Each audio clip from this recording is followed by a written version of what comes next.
Captain Alan Russell stared at the alien outpost through the viewport of the Earth exploration vessel, Horizon. The structure looked ancient yet somehow untouched by time, its smooth silver walls gleaming under the light of Proxima Centauri. This was humanity's first discovery of alien technology, and it sat on the surface of Proxima Centauri B, like a sentinel waiting to be awakened.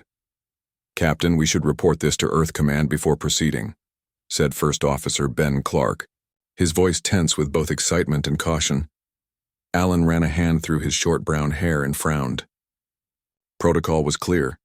Any discovery of this magnitude required immediate reporting and a waiting period for clearance. But they were 4 light years from Earth. By the time they received authorization, another ship might be sent to claim the discovery. "We'll report it," Alan said finally. "But we're also going to take a closer look, prepare the landing team." The atmosphere inside the shuttle was thick with anticipation as it descended to the planet's surface. Beside Alan sat Dr. Olivia Wright, the ship's chief science officer. Her dark eyes were wide with wonder as they approached the alien structure. "This could change everything we know about physics," she whispered, clutching her tablet tightly. "The energy readings are like nothing I've ever seen." The landing was smooth, and the team exited the shuttle in their exploration suits. The gravity was slightly stronger than Earth's, making each step feel heavy and deliberate. They approached the entrance to the outpost, a doorway that seemed to shift and change as they drew near. "It's responding to our presence," Olivia said, her voice full of awe. "The material is somehow aware." The door slid open as they approached, revealing a corridor bathed in soft blue light. Alan led the way, his heart pounding against his ribs. The air inside was breathable according to their instruments, so after a moment's hesitation he removed his helmet. The others followed his example. The inside of the outpost was a single large chamber filled with objects of various shapes and sizes. Some looked like control panels, others like storage units. But at the center stood something that immediately drew everyone's attention. A tall, cylindrical device with rings that slowly rotated around a core of pulsing light. "It's still active," Olivia breathed, approaching the device cautiously. She held up her scanner, her brow furrowing as she studied the readings. "This technology, it's manipulating energy in ways that should be impossible." Alan circled the device, noting how the rings seemed to move faster as he approached. "What do you think it is?" "Some kind of communication array," Olivia replied, "but it operates on principles we haven't even theorized yet. It's bending space itself to transmit information." Communications Officer Peter Young joined them, his eyes wide with wonder. "Can we activate it? See what it does?" Alan hesitated. The responsible thing would be to document everything and wait for Earth Command's authorization. But the scientist, in him, the explorer who had dreamed of this moment since childhood, wanted to know. "Dr. Wright, can you figure out how to turn it on?" Olivia looked up, surprised. "Captain, protocol clearly states—" "I know what protocol states," Alan interrupted, "but we're making history here. Sometimes that means taking risks." After a moment's hesitation, Olivia nodded and turned back to the device. Her fingers danced over her tablet as she tried to understand the alien interface. The rest of the team spread out, documenting the other artifacts in the chamber. Hours passed as Olivia worked. The sun began to set outside, casting long shadows through the doorway. Finally, she looked up with excitement. "I think I've got it," she said. "These symbols appear to be activation sequences. If I'm right, this should initiate a low-power cycle." Alan moved closer. "Do it." Olivia took a deep breath and pressed a sequence of symbols on the base of the device. For a moment, nothing happened. Then the rings began to spin faster, the light at the core growing brighter. A humming filled the air, rising in pitch until it was almost painful. "Is it supposed to do that?" Peter asked nervously. Before Olivia could answer, the light flashed blindingly bright. Everyone covered their eyes. When they could see again, the device had settled into a steady glow, the rings spinning at a constant rate. "I think we did it," Olivia said, her voice filled with nervous excitement. It's transmitting something. Alan stared at the device, a mixture of pride and unease settling in his stomach. Let's document everything and prepare a report for Earth. Command. They'll want to send a specialized team. What they didn't know was that the signal from the device was traveling much farther than they could have imagined. It crossed vast distances in moments, reaching places no human message had ever gone. 3 days later, as the Horizon's crew continued to study the outpost, the ship's sensors detected something massive entering the star system. Captain, to the bridge, came the urgent call over the ship's communication system. Alan rushed from his quarters to the bridge where the crew was staring at the main display with expressions of shock and fear. "What am I looking at?" he asked. "It appeared out of nowhere, sir," said the tactical officer Kathy Boyd. "One moment there was nothing, the next, this." On the screen was a ship, if you could call it that. It was more like a floating city, dwarfing the horizon by orders of magnitude. Its design was unlike anything humans had ever built, all sweeping curves and materials that seemed to shift color as they watched. "Are they hailing us?" Alan asked, his mouth suddenly dry. "Yes, sir. Unknown frequency, but our systems adapted. They're waiting." Alan straightened his uniform. "Put them through." The screen flickered, and an alien face appeared. It was vaguely humanoid, with large almond-shaped eyes that glowed with an inner light. Its skin was pale blue and seemed to shimmer slightly. "I am Commander Zethvar of the Galactic Enforcement Fleet," the alien said, its voice surprisingly melodic despite the grave tone. "You have violated Directive 317 of the Galactic Council by activating a Class 7 communication device. This transgression cannot be overlooked." Alan stepped forward. "I'm Captain Alan Russell of Earth. We had no knowledge of any directive. We are explorers, encountering your technology for the first time." The alien's eyes narrowed. "Ignorance of the law is not recognized as a defense by the Council.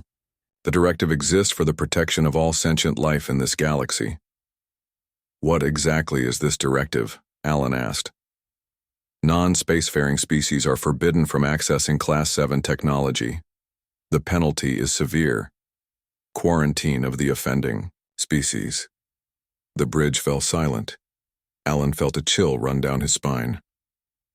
"Quarantine? What does that mean exactly?" "Your species will be confined to your home solar system for a period of 1,000 standard galactic years. No travel beyond your fourth planet will be permitted. This is non-negotiable." Alan fought to keep his voice steady. "That's an extreme punishment for an act we didn't know was forbidden." Something flickered across Zethvar's face. A hesitation, perhaps even doubt. "The reasoning behind Directive 317 is complex, but necessary. The communication device you activated could potentially alert forces beyond your comprehension, forces that threaten us all. Then help us understand," Alan pleaded. "We can work together." "The Council's decision is final," Zethvar interrupted, though Alan noted the alien wouldn't meet his gaze directly. "You have 30 of your Earth days before the quarantine is implemented. Use this time to recall your people from beyond your solar system." The transmission ended abruptly, leaving the bridge in stunned silence. "Captain," Olivia said quietly from behind him. She had arrived during the conversation. "I noticed something when he was speaking. There were contradictions in his body language, subtle stress patterns in his voice. I don't think he entirely believes in this directive he's enforcing." Alan turned to face his crew, his mind racing. "Then there's more to this story than we're being told, and we have 30 days to figure out what it is." He looked back at the massive alien ship on the screen. "Because I'll be damned if I'm going to let humanity be imprisoned in our own solar system for the next 1,000 years." News of the alien ultimatum spread across Earth like wildfire. Within days of the Horizon's return, every screen on the planet showed images of Commander Zethvar and his massive ship. Fear gripped the population as people struggled to understand what a 1,000-year quarantine would mean for humanity's future. The United Earth government called an emergency session in Geneva. The Grand Assembly Hall was packed with representatives from every nation, their faces grim as they debated their limited options. Captain Alan Russell sat in the witness chair, exhausted after hours of questioning. Beside him, Dr. Olivia Wright fidgeted nervously with her tablet, where she had stored all their findings from the alien outpost.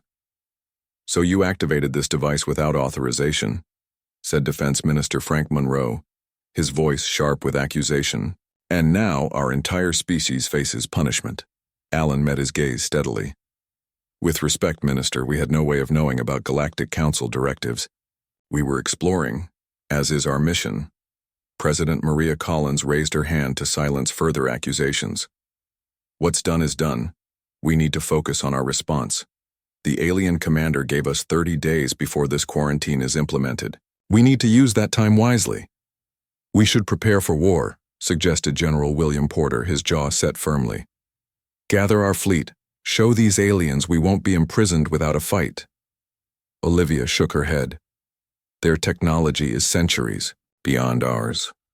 The energy readings from that single ship could power all of Earth for a year. Fighting them would be suicide." "Then what do you suggest, Doctor?" President Collins asked. "I think there's more to this directive than we're being told," Olivia replied. "Captain Russell and I both noticed hesitation in Commander Zethvar's behavior. I believe we should try to learn more before we decide on a course of action." The meeting continued late into the night, with arguments growing increasingly heated. In the end, the government decided on a two-part approach. Publicly, they would appear to accept the Council's decree while recalling all human ships from beyond Mars. Privately, they would authorize a small team to investigate further. 3 days later, Alan found himself in a secure underground facility beneath the Rocky Mountains. He had been summoned there along with Olivia and 2 specialists he hadn't met before. Captain Russell, Dr. Wright, greeted a tall woman with sharp eyes and silver-streaked hair. "I'm Dr. Samantha Kelly, Earth's leading xenolinguist. I've been studying the recordings of your encounter with Commander Zethvar." Next to her stood a younger man with dark skin and an intense expression. "Lieutenant Joe Martinez, Defense Forces Technology Division. I've been analyzing the data you brought, back from the alien device. What have you found?" Alan asked, getting straight to the point. Samantha activated a holographic display showing the alien commander's face during their conversation. "Look here and here," she said, pointing to subtle changes in the alien's expression. "In my analysis of the language patterns, I've discovered what appear to be contradictions when discussing the directive." "What kind of contradictions?" Olivia leaned forward. "His voice patterns shift when he mentions the protection of all sentient life. There's a subtle stress change that in many species indicates discomfort with deception," Samantha explained. "He's uncomfortable with the regulation itself." Lieutenant Martinez stepped forward. "And I've made an even more interesting discovery." He pulled up technical schematics of the alien communication device. "This technology uses principles that could revolutionize our own capabilities. With what we've learned just from the initial scans, we might be able to develop communication systems that the Council can't monitor or block." Alan felt a spark of hope for the first time since their encounter. "So what's the plan?" "The Council has a space station at the edge of our solar system," Martinez said. "They've had observers watching Earth for centuries, apparently. According to the data we've gathered, that station likely contains access to the Council's archives." "You want us to break into an alien space station?" Alan asked incredulously. President Collins entered the room, surprising them all. "Not just break in. We need you to find the truth about Directive 3117. There's something not right about all this, and we have less than 4 weeks to figure it out. This mission is completely unauthorized as far as the rest of the world is concerned," she continued. "If you're caught, Earth will deny any knowledge of your actions, but it may be our only chance to avoid this quarantine." Alan looked at the 3 faces watching him. "When do we leave?" 2 days later, a small ship disguised as a routine maintenance vessel left Earth orbit. The solar surveyor was officially headed to check radiation levels near Jupiter.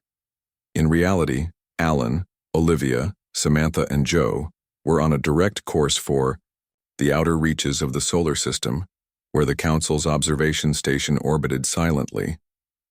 "Approaching target," Joe announced from the pilot's seat. "No signs they've detected us yet." Through the viewport, they could see the alien station.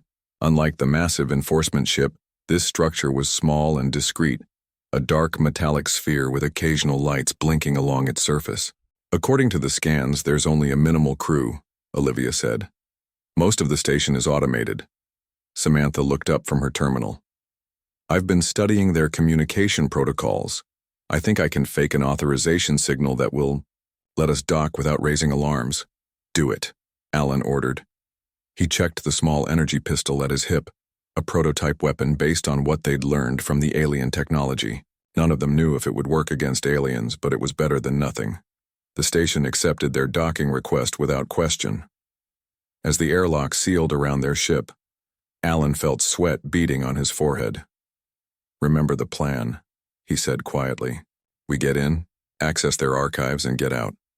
No confrontations if we can avoid them. The airlock door slid open to reveal an empty corridor bathed in the same soft blue light they had seen in the outpost. The air was breathable but had a strange, metallic taste. Guided by the schematics Martinez had pieced together from various sources, they made their way through the station. Twice they had to hide from patrolling aliens, tall, slender beings similar to Commander Zethvar but wearing simpler uniforms. Finally, they reached a circular room filled with floating screens and control panels.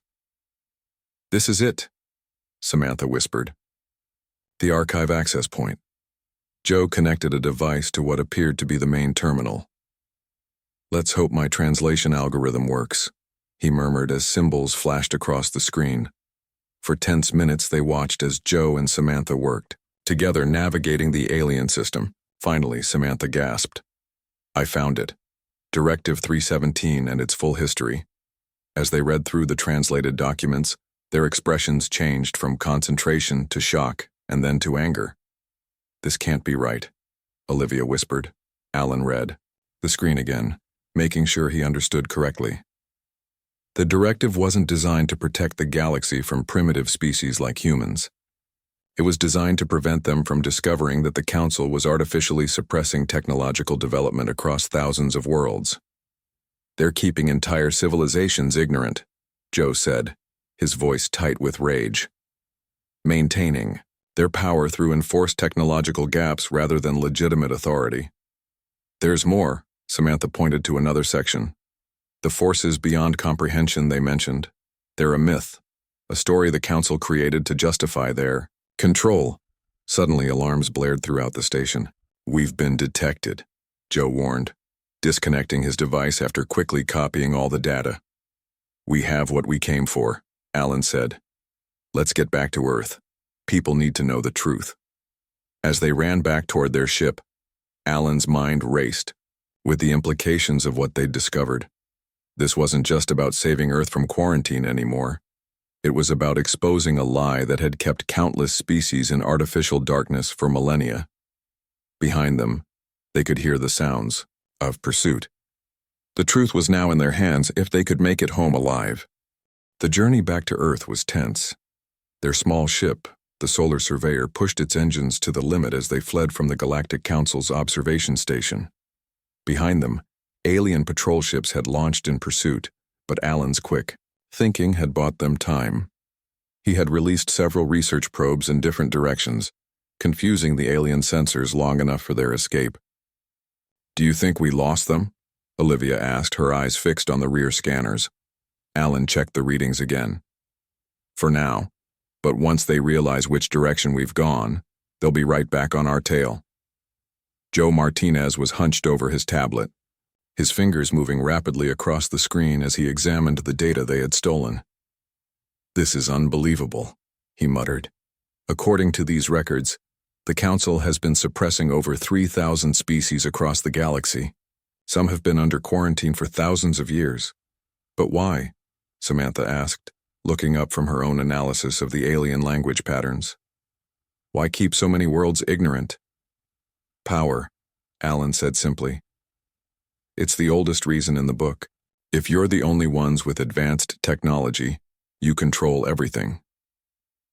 They were still 2 days from Earth, and the weight of their discovery pressed heavily on them all. This wasn't just about saving humanity from quarantine anymore. It was about exposing a lie that had kept countless species in artificial darkness. We need to warn Earth, Olivia said. The Council will send their fleet once they realize what we've done. Alan nodded. Send a tight beam transmission to Defense Command. Tell them what we found and that we need to prepare for possible retaliation. As they approached Earth orbit 20 hours later, they were met not by the welcoming sight of their home planet, but by 3 massive Council ships that had somehow beaten them there. They must have used faster-than-light technology, Joe said, his voice tight with fear. Something far beyond what we've seen before. Captain Russell, came a familiar voice over their communication system. Commander Zethvar's face appeared. On their screen, his expression stern. Return the data you have stolen immediately, or we will be forced to take action against your planet. Alan exchanged looks with his crew. They all knew what was at stake. Commander, Alan replied, keeping his voice calm. We know the truth now. Directive 317 isn't about protecting the galaxy. It's about control. You've been keeping thousands of species ignorant to maintain the Council's power. A flicker of something, shame perhaps, crossed Zethvar's face. The Council's methods may seem harsh, but they have maintained peace for millennia. Peace through suppression isn't peace at all, Alan countered. It's just a prettier word for slavery. The alien commander's large eyes narrowed. You have 6 hours to return all stolen data before we implement immediate quarantine procedures. And this time, Captain, it will be much more restrictive than merely confining you to your solar system. The transmission cut off, leaving them in tense silence.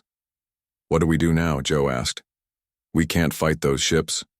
Alan stood up from his command chair, determination setting his jaw. We're not going to fight them. We're going to tell everyone the truth. Back on Earth, the situation had grown dire.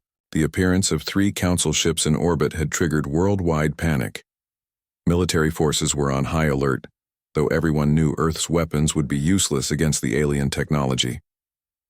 President Collins met the returning team in a secure underground facility beneath the United Earth Government headquarters in Geneva. They're threatening immediate quarantine, Alan explained as they gathered around a conference table. But we have the evidence of what they've been doing. Thousands of worlds kept ignorant, their development artificially stunted. The president's face was grim. Even with this evidence, what can we do? Their ships could destroy our major cities in minutes. That's when a new voice joined the conversation. We broadcast the truth to everyone. A woman with copper-colored hair and intense green eyes stepped forward from the back of the room. This is Linda Garcia. President Collins introduced her.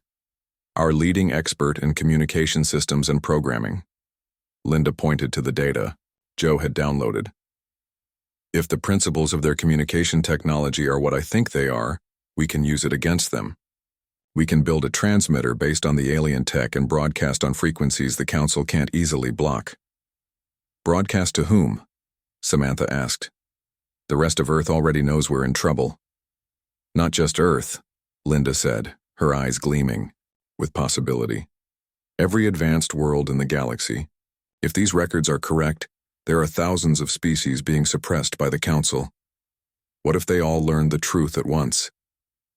The room fell silent as the implications sank in. Can you build such a transmitter? Alan asked. Linda nodded. With the data you've brought back, yes, but we'll need to work fast. Their 6-hour deadline doesn't give us much time. The next few hours were a blur of frantic activity. Linda led a team of Earth's best engineers and programmers, working to construct a device unlike anything humans had built before. Using the principles they'd discovered in the alien communication technology, they created a transmitter that could reach far beyond their solar system. Meanwhile, Samantha worked on an equally important task. If we're going to broadcast to thousands of worlds, we need them to understand us, she explained. I'm designing an algorithm that will translate our message into every known galactic language simultaneously. As the deadline approached, they gathered in the broadcast center. The prototype transmitter hummed with energy, its core glowing with the same strange light they had seen in the alien outpost. Ready? Linda asked, her finger hovering over the activation controls. Alan looked at Olivia, Joe, and Samantha. They had started this journey together, and now they stood at a moment that might change the course of galactic history. Do it, he said. Linda activated the transmitter. The message they had composed began to broadcast, reaching outward from Earth in all directions, spreading faster than any human communication ever had before. To all sentient beings throughout the galaxy, the message began, "We are humans from the planet Earth. We have discovered that the Galactic Council has been lying to us all." The message contained everything: the truth about Directive 317, the evidence of technological suppression, and the Council's millennia of deception. Attached were the actual Council records, unaltered and damning. They waited in silence after the broadcast, unsure what to expect. Would the Council ships immediately attack? Would there be any response at all? The answer came sooner than anyone anticipated. Council ships began appearing in Earth's orbit in unprecedented numbers. Dozens, then hundreds of massive vessels filled the sky, their weapon systems clearly active. Admiral Zorthal, the supreme commander of the Council fleet, appeared on all communication channels across Earth. His face was hard, his eyes cold with rage. "Humans," his voice boomed, "you have violated the most sacred laws of the Council. You have spread dangerous misinformation throughout the galaxy. For this you will pay the ultimate price. Prepare for immediate—" The transmission suddenly cut off. On screens around the world, Admiral Zorthal's face was replaced by static, then by something unexpected. New ships were appearing at the edges of the solar system, ships of designs no human had ever seen before. "We're receiving a transmission," Joe said, his voice filled with wonder. "Not from the Council. From— I don't even know who these are." A new face appeared on the screen. It was alien, but not like the Council members. This being had features that seemed almost crystalline, its voice resonating with harmonic tones. "People of Earth," it said, the words translated through Samantha's algorithm. "We have heard your message. For too long we have hidden from the Council's sight. You are not alone in your defiance. The time of truth has come at last." More transmissions began flooding in from ships of different designs and species. Many had been developing in secret, avoiding the Council's notice. Others had been under quarantine for generations but had managed to break free using the very information in the humans' broadcast. Humanity's act of defiance had given them all courage. And now they had come to stand with Earth. The sky above Earth became a battlefield of light and shadow, as hundreds of ships maneuvered for position. The Council's fleet maintained a tight formation around the planet, while the newly arrived ships from various hidden species spread out in a protective semicircle. In the command center beneath Geneva, Alan and his team watched the standoff with a mixture of hope and fear. "Over 300 non-Council ships have arrived," Joe reported, studying the sensor readings. "But the Council still outnumbers them almost 2-1. President Collins rubbed her temples. "Are they here to fight for us or just to witness what happens?" As if in answer to her question, a new transmission came through. The crystalline being they had seen earlier appeared on screen again. "I am Elder Kriax of the Luminar Collective," the alien introduced itself. "For 800 years my people have hidden in the darkness between stars to escape Council detection. We developed our technology in secret, always careful to leave no trace. Your broadcast has given us, and many others, the courage to finally stand against the Council's tyranny."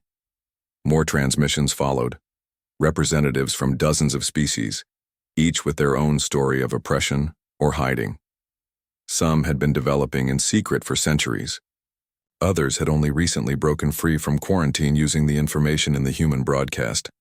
Admiral Zorthal's face appeared on screen again, his anger now mixed with visible concern at the gathering fleet. "This demonstration changes nothing," he declared. "The Council maintains order throughout the galaxy. Without our guidance, chaos would reign. These rebels are proof of why certain species must be contained until they are ready for proper integration." "And who decides when they're ready?" Alan asked boldly. "The Council? The same Council that's been lying for thousands of years?" The Admiral's eyes narrowed. "You know nothing of galactic politics, human.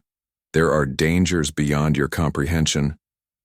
"Lies," The interruption came from a surprising source.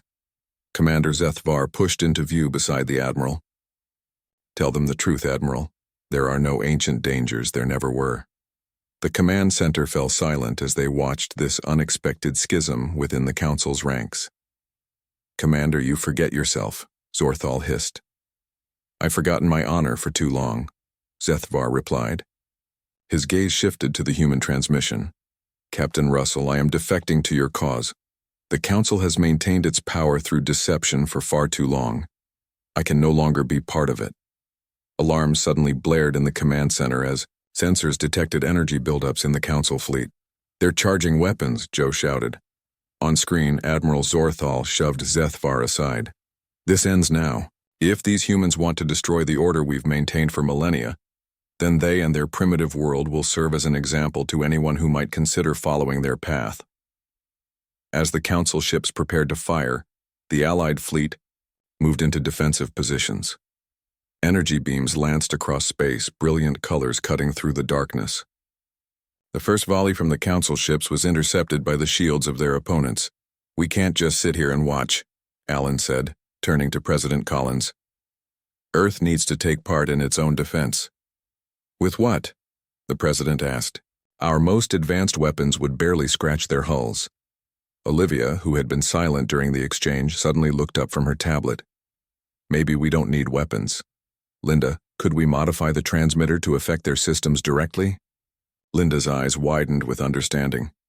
"A targeted electromagnetic pulse using their own communication principles. Yes, it might work. Their ship's systems are based on the same technology as the communication device you found." "Do it, President," Collins ordered. While battle raged in orbit, Linda and her team worked feverishly to repurpose their transmitter. Samantha and Joe joined them, applying their knowledge of alien technology to help create something that might tip the scales. Meanwhile, the situation in space was growing dire. Though the Allied fleet fought bravely, the Council's superior numbers were beginning to tell. Several defending ships had already been disabled, their hulls dark as they drifted in space. "Almost ready," Linda called out, her hands flying over the controls of their modified device. "But we'll need to get this much closer to have any effect on their flagship." "The lunar base," Allen suggested. "If we can get this device to our base, on the moon it would be close enough." President Collins nodded immediately. "I'll authorize an emergency shuttle. Captain Russell, I assume you'll want to lead this mission yourself?" "Yes, Madam President." Within 20 minutes, Allen, Olivia, and Linda were aboard a military shuttle, the modified transmitter secured in its cargo hold. The shuttle launched, at maximum acceleration, trying to slip through the ongoing space battle above. Multiple ships on intercept course, the pilot warned as they cleared the atmosphere. Council destroyers coming in fast. "Evasive maneuvers," Allen ordered. "We just need to reach the lunar base." The shuttle twisted and turned, avoiding energy beams that sliced through the space around them. Twice they were nearly hit, the hull heating dangerously as blasts passed too close. "Look," Olivia pointed out the viewport. Several ships from the Allied fleet had moved to run interference, placing themselves between the shuttle and its pursuers. One took a direct hit meant for them, its hull breaching in a flash of light and escaping atmosphere. "They're sacrificing themselves for us," Linda whispered. The lunar base came into view, a collection of domes and antennas on the gray surface. The pilot brought them down hard but safely on the landing pad. 90 seconds until those destroyers are in firing range of the base, the pilot warned. "Whatever you're going to do it fast." They rushed to unload the device, moving it to the base's main antenna array. Linda worked quickly, connecting power sources and calibrating the frequencies. "This will send a targeted electromagnetic pulse using the Council's own communication principles against them," she explained as she worked. "It should temporarily disable their ship systems without harming the Allied fleet, which uses different technology." "How long will it last?" Allen asked. "Minutes at most, but that might be enough to turn the tide." Linda finished the final connections and looked to Allen. "Ready?" He nodded. "Do it."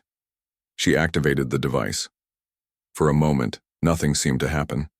Then a wave of energy, invisible but powerful, expanded outward from the lunar base. It washed over the Council ships in orbit around Earth, and one by one, their lights flickered and went out. "It worked," Olivia exclaimed, watching through a telescope as the massive ships drifted powerless. "The whole Council fleet is disabled." But their celebration was premature. The flagship, where Admiral Zorthal commanded, had been partially shielded.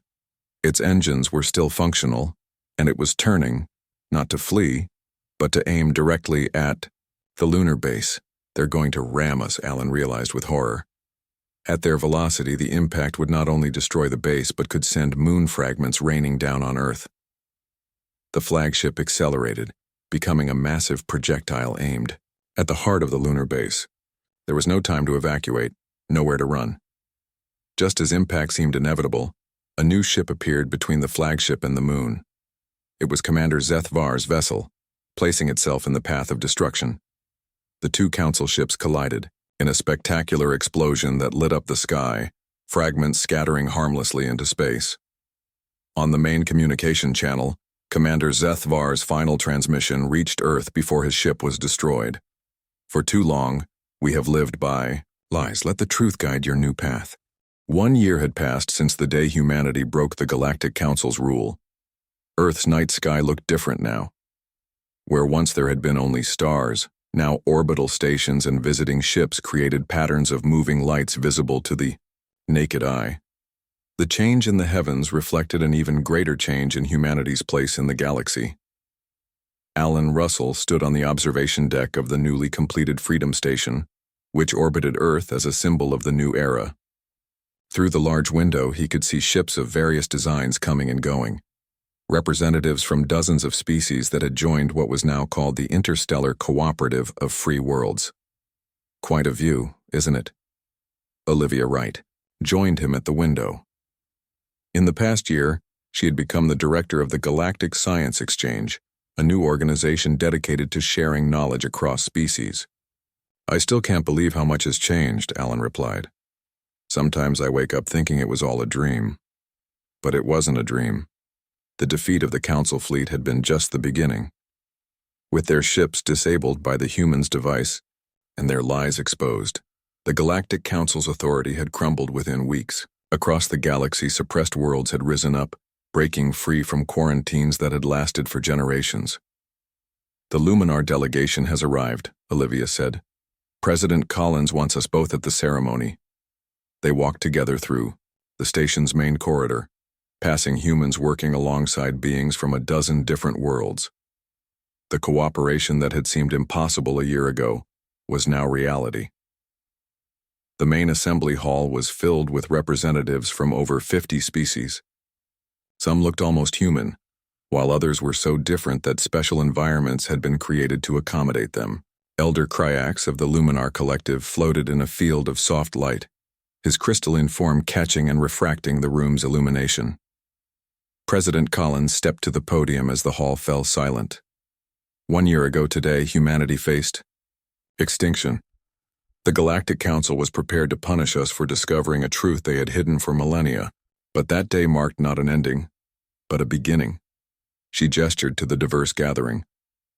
"Today we formalize what we have been building together, the Interstellar Cooperative of Free Worlds. Unlike the Council that ruled through fear and suppression, our alliance is built on principles of knowledge sharing and mutual respect." Alan watched the proceedings with a sense of pride and wonder. He had been offered important political positions in the new galactic order, but had declined them all. He preferred to return to exploration, this time leading missions that included representatives from dozens of species. There was still so much to discover in the vastness of space. After the ceremony, Alan found himself approached by a familiar figure.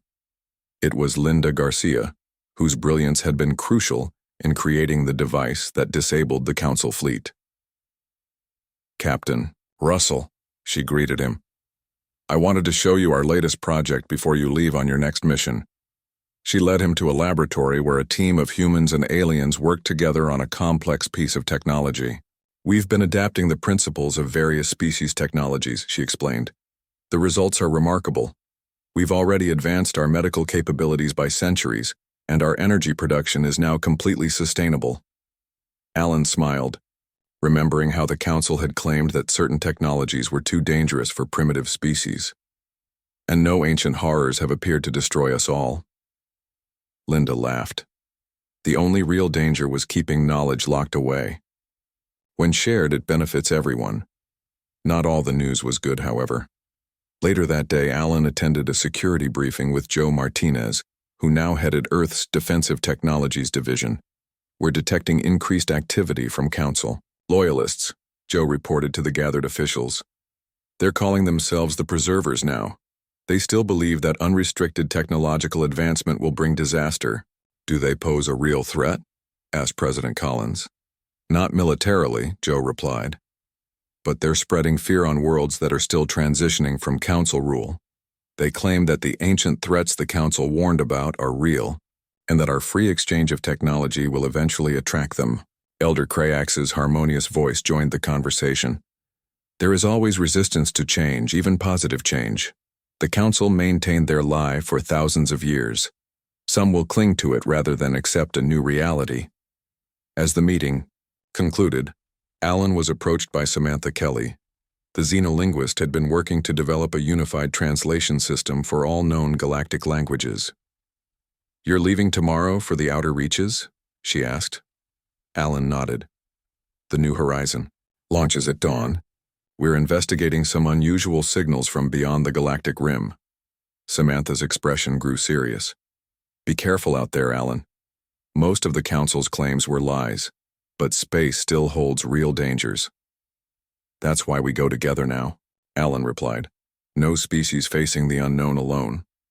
The next morning, Alan stood on the bridge of the New Horizon, a ship unlike any humans had built before. Its crew included representatives from 8 different species, each bringing their unique perspectives and abilities.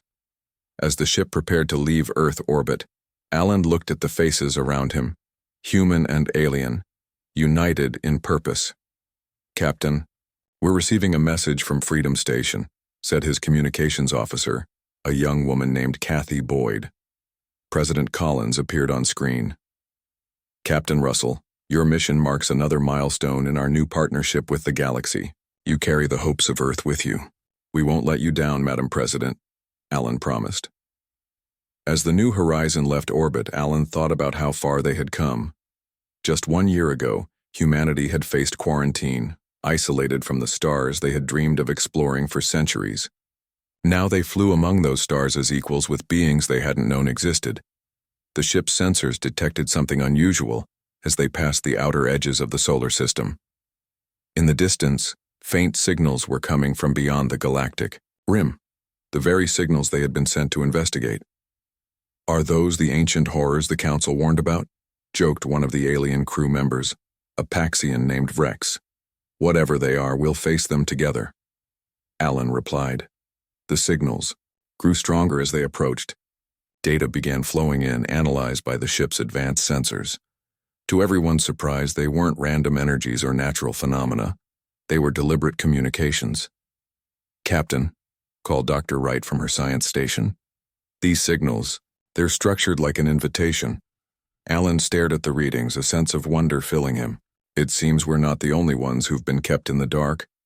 There may be entire civilizations beyond our galaxy that the Council kept hidden from us all. The New Horizon continued its journey, carrying representatives of a galaxy now united, not by fear and suppression but by curiosity and mutual respect. Whatever waited beyond the galactic rim, they would face it not as isolated species, but as a cooperative force. As Alan gazed at the stars ahead, he reflected on how a single act of defiance had changed the course of galactic history. Humanity hadn't just broken a rule, they had broken a cycle of fear and control that had lasted for countless generations. The galaxy would never be the same again, and despite the challenges ahead, it would face them together, with humanity proud to stand as equals among the stars.